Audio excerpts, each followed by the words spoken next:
What is up, YouTube? This is T1 coming at you with another video, and today I'm going to be talking to you about Fellowship of the Ring, the 1954 novel by J.R.R. Tolkien, and the first volume in his Lord of the Rings trilogy.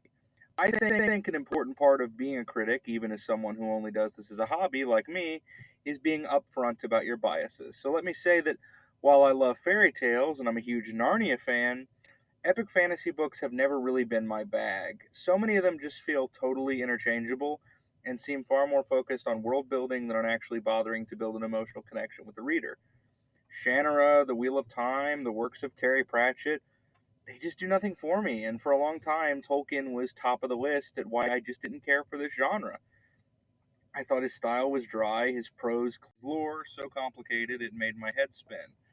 Reading Tolkien to me felt like being forced to read Shakespeare in high school. It worked as a sleep aid more than anything else. I enjoy the films well enough, and I probably have tried a half dozen times in my life to read this first book, but then I'd put it down within the first 20 pages. However, seeing as how Indiana is in the midst of a snowpocalypse right now, I figured what the hell, I might as well give it one more chance, and somehow this time, something clicked. Oh my god. I get I'm as surprised as you all are, but I like this book now. While the flaws I saw in Tolkien's style are all still present, the positives really shone through.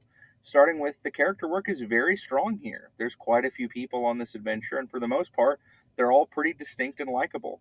The crew of hobbits are great everymen. Strider is a good addition in that Han Solo role. Even characters who don't get much play in this first book, like Legolas and Gimli, they still leave an impression even without comparing them to their film versions. Gandalf especially stands out. He could have easily just been a wise sage figure, but he's flawed and fallible, and that helps make him all the more lovable.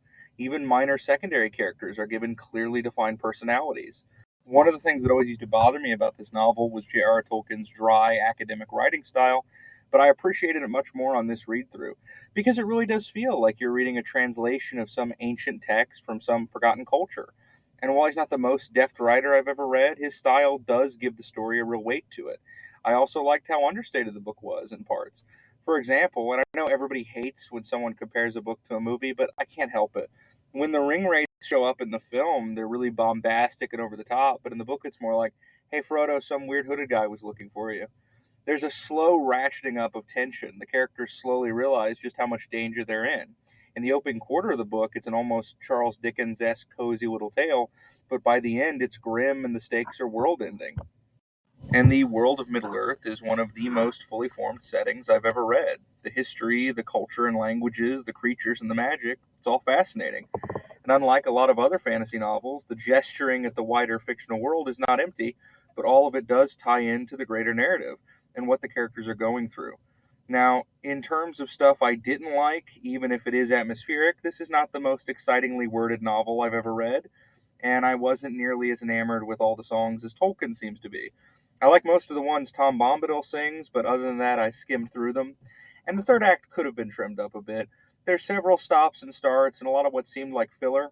For example, there's a pretty lengthy sequence on a boat that wasn't engaging to me, and I think we could have spent less time with Galadriel's elves. But other than that, it's pretty good. Look, folks, even I'm wrong sometimes, and while I'm still Team C.S. Lewis, Fellowship of the Ring is a well realized, charming, and exciting novel, and it's worth an 8 out of 10. This is T1 signing out.